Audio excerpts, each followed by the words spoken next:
Assalamualaikum warahmatullahi wabarakatuh. Waalaikumsalam warahmatullahi wabarakatuh. Subhanul khair. Subhanallah. Kaifa halukum? Alhamdulillah khair. Alhamdulillah. Kali ini kita akan belajar lagi tentang bahasa Arab. Sebelumnya, kenapa sih kita harus belajar bahasa Arab? Karena bahasa Arab itu sangat penting untuk dipelajari. Nabi bersabda, "Uhibbul Araba li thalathin, li anni Arabiyyun wa lughatil Qur'an Arabiyyun wa lughatil Jannah Arabiyyun." Yang pertama, kata Nabi, cintai bahasa Arab seperti hal. Yang pertama, karena Nabi itu orang Arab. Yang kedua, karena Al-Quran berbahasa Arab. Dan yang ketiga itu karena di surga nanti menggunakan bahasa Arab. Terus kita sebagai orang Islam dituntut untuk menjalankan syariat-syariat Islam. Tentunya syariat Islam itu sumbernya yang paling utama adalah Quran dan hadis. Quran dan hadis juga menggunakan bahasa Arab. Mungkin kita tidak bisa langsung memahami Quran dan hadis. Nah, kita bisa membaca atau mempelajari penjelasan para ulama melalui kitab-kitabnya, yaitu menggunakan bahasa Arab. Oleh sebab itu berlaku kaidah malayatin wajib bihi fahuwa wajib. Sesuatu yang tidak bisa sempurna kecuali dengan sesuatu itu, maka sesuatu itu hukumnya menjadi wajib. Nah, kita dituntut untuk menjalankan syariat agama. Tapi syariat agama kebanyakan itu menggunakan bahasa Arab, yaitu melalui kitab-kitabnya para ulama. Oleh sebab itu sebelumnya kita wajib untuk mempelajari bahasa Arab. Itu pentingnya kita untuk mempelajari bahasa Arab. Nah, kita kali ini akan mempelajari aqsamul kalimat. Ada yang tahu apa itu aqsamul kalimat? Kita tahu. Nah, aqsamul kalimat itu adalah pembagian kalimat. Nah, kalimat itu ada tiga. Yang pertama itu kalimat isim, yang kedua kalimat fi'il, dan yang ketiga itu kalimat huruf. Yang pertama kalimat isim, coba bisa dibaca enggak? Mau tidak? Nah, kalimat isim adalah kalimatun dalat al makna fi nafsiha wa lam taqarin bisamai. Kalimat isim adalah kalimat yang menunjukkan makna dengan dirinya sendiri dan tidak bersamaan dengan zaman atau berkaitan dengan waktu yang ada tiga, yaitu madi, hal, dan istiqbal. Nah, kalimat isim juga bisa disebut kalimat kata benda. Contohnya apa? Contohnya kitabun. Nah, kitabun ini artinya buku. Nah, ketika saya mengatakan kitabun, itu kan sudah bisa dipahami, tapi tidak berkaitan dengan zaman atau waktu. Nah, ini kitabun. Kemudian isim juga memiliki tanda-tandanya. Tanda-tandanya apa? Ada yang sudah ngajar ya. Dalam Al-Qur'an disebutkan bil jari wa tanwini wa nidawa'al wa mustaqim ismi tamizun asol. Nah, kalimat isim itu bisa dibedakan dengan kalimat lain dengan tanda-tandanya, antaranya adalah i'rab, jar. Nah, jar sendiri nanti terbagi menjadi tiga. Ada jar bil harfi, ada jar bil idhofah, dan juga ada jar bil tab'iyah. Nah, contohnya itu terangkum dalam satu kalimat itu marartu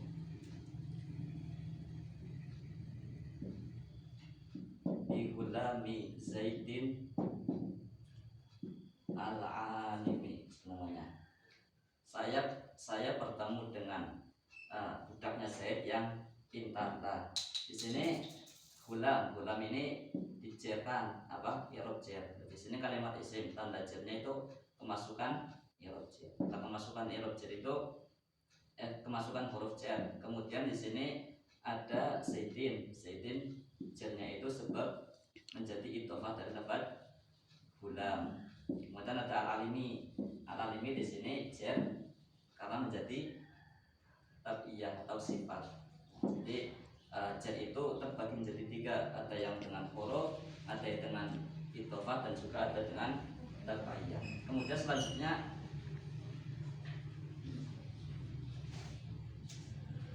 selain itu juga kalimat isim tanda yang lain adalah kemasukan tanwin. Yang pertama itu jar, kemudian yang kedua itu tanwin. Nah, tanwin itu ada yang tahu apa definisi tanwin? Tanwin itu adalah nun mati yang ketika dibaca itu ada, tapi ketika ditulis tidak ada. Itu tanwin. Contohnya masjidun. Nah, ketika dibaca kan ada nun matinya di akhir kata, tapi ketika ditulis tidak ada. Nah, ini tanwin. Nah, masjidun juga disebut dengan kalimat isim karena bisa kemasukan tanwin, yaitu sebagai tanda kalimat isim. Kemudian selanjutnya ada nida. Nida itu untuk memanggil. Contohnya ya Muhammadu. Nah, lafaz Muhammad juga disebut isim karena bisa kemasukan ya nida. Nah, selanjutnya bisa kemasukan al. Contohnya masjidun menjadi al masjidu. Nah, ini masjidu juga kalimat isim karena bisa kemasukan al. Kemudian selanjutnya itu dengan adanya musnad atau disandarkan musnad. Contohnya tadi gulamu sayyidin. Nah, ini gulamu ini kalimat isim karena gulamu ini bisa disandarkan kepada lafaz sayyidin. Nah, tanda-tandanya kalimat isim jadi ada 5 kurang lebih. Yang pertama itu jar, kemudian tanwin, nida, al, dan sampai sini ada yang mau ditanyakan dulu? Kalau tidak ada, lanjut ke kalimat fi'il. Nah, kalimat fi'il itu definisinya adalah kalimatun dalat ala makna fi nafsiha wa qaranat bisamani. Nah, kalau tadi kalimat isim itu tidak berhubungan dengan waktu, sekarang kalimat fi'il itu berhubungan dengan waktu. Contohnya fataha. Nah, fataha itu artinya membuka. Nah, membuka kan pasti berhubungan dengan waktu. Apakah sudah membuka, apakah sedang atau akan membuka. Nah, tadi isim juga ada tanda-tandanya, maka kalimat fi'il pun sama, tanda-tandanya juga ada, yaitu bita fa'alta wa atat soya fali wa nuni abilana fi'lun yanzali. Yang pertama itu bisa kemasukan tafa'il. Contohnya fatah menjadi fatahta. Nah, fatah disebut kalimat fi'il karena bisa dimasuki tafa'il. Tafa'ilnya ini fatahta, artinya kamu telah membuka. Kemudian yang kedua bisa dimasuki ta anis sakinah.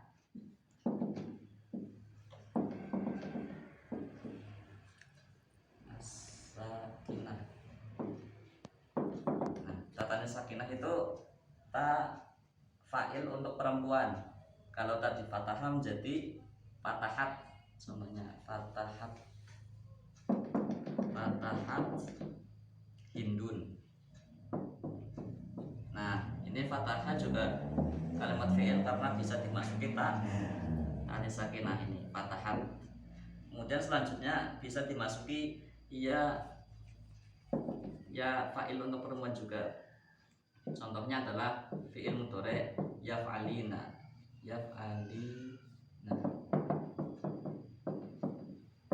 Yaf'alina, contohnya Fatimatun.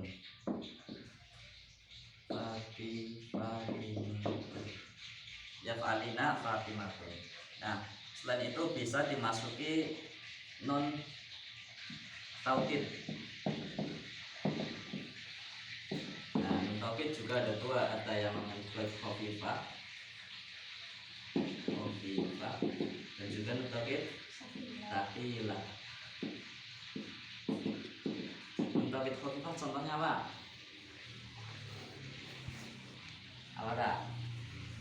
Contohnya adalah tadi fatahah jadi yaftahu, dimasukin non taukid menjadi yaftahan.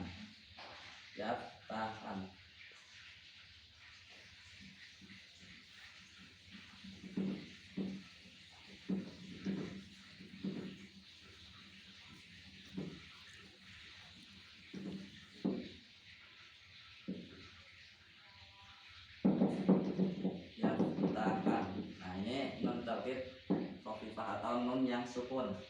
Kemudian yang sakilah contohnya menjadi yaftahan. Nah, kalau sakilah kan apa nan tasdid, jadi yaftahan.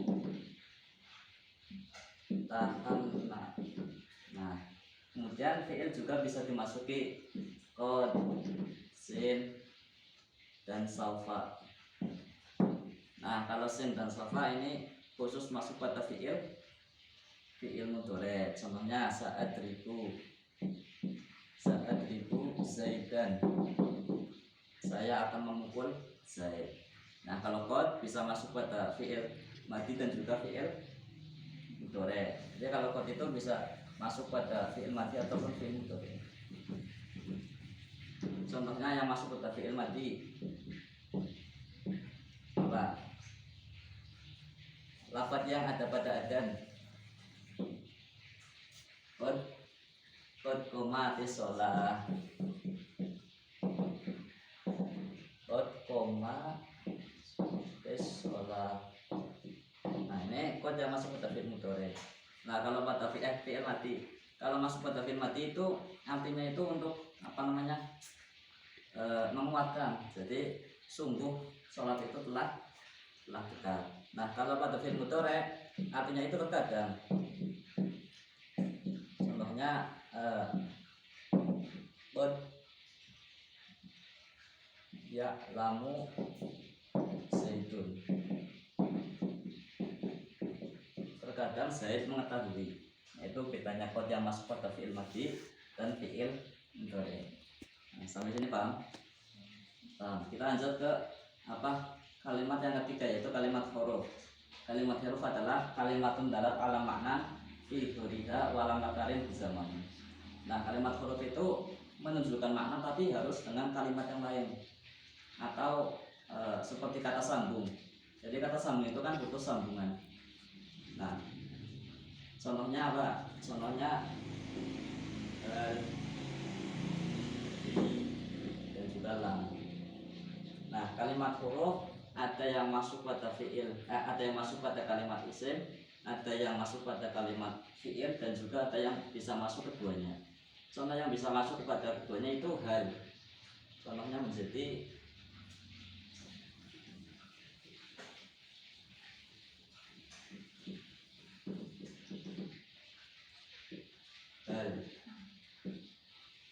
hal koma Zaidun.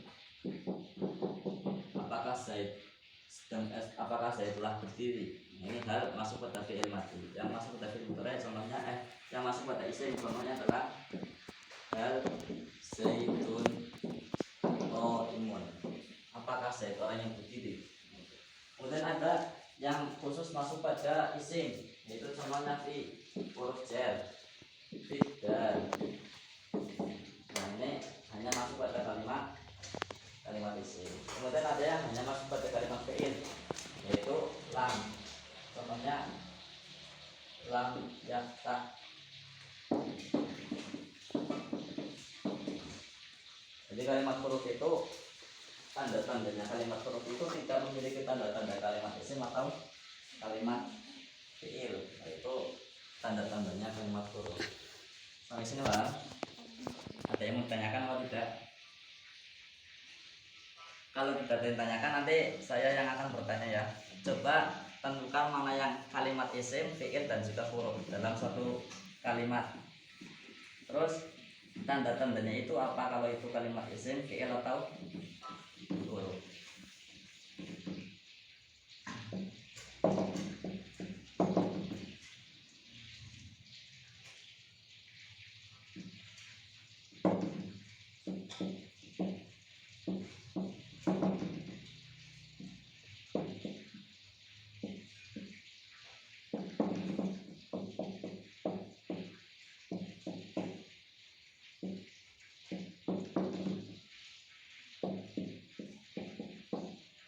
Qaraat Hindun ar-risalata anil madrasati. Hindun telah membaca surat dari sekolah. Nah, yang pertama qaraat ini kalimat apa? Apa? Tidak. Kalimat fi. Nah, karena kata kerja, qaraat kan membaca, kata kerja. Ini fi'il. Tanda fi'ilnya apa? Tanda fi'ilnya kemasukan tak ta'nis. Kemudian hindun. Hindun ini kalimat apa? Kalimat isim, tanda isimnya tanwin. Kemudian arisalah, kalimat apa? Artinya itu surat. Apa? Kalimat tidak berhubungan dengan waktu. Kalimat isim, tanda isimnya apa?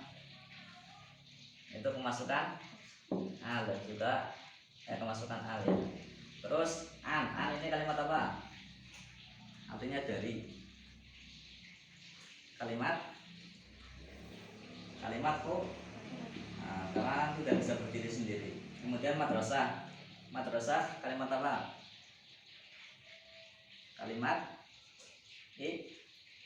Kalimat isim, karena madrasah kemasukan al, kemudian ada jer, kemudian ada huruf jer. Paham sampai sini? Nah, sebelum mengakhiri pelajaran, di awal saya mengatakan bahwa mempelajari bahasa Arab itu penting, tapi bahasa Arab itu butuh fokus yang tinggi, butuh konsentrasi yang tinggi. Oleh sebab itu dalam belajar kita perlu ada namanya saingan atau gesekan antara teman seperjuangan. Karena guru itu hanya memfasilitasi atau fasilitator saja. Adapun kita bisa paham atau tidak itu karena kita belajar dengan teman-teman. Seperti analog sederhananya itu seperti ini. Gilingan padi itu kan hanya sebagai fasilitas, tetapi yang membuat padi itu terkupas itu karena gesekan antara satu padi dengan padi yang lain. Jadi dalam belajar pun seperti itu, harus ada yang namanya persaingan, tapi persaingan yang sehat. Karena kalau tidak ada persaingan, kita itu tidak bisa mengukur mana sejauh mana kemampuan kita atau pemahaman kita. Kalau ada saingan kan, oh dia sudah paham, saya harus paham, kan seperti ini. Untuk pelajaran kali ini kita cukupkan sampai di sini. Kurang lebihnya mohon maaf, dan sebelum mengakhiri pelajaran kita baca doa bersama-sama. Kita baca al-asli bersama-sama. Bismillahirrahmanirrahim.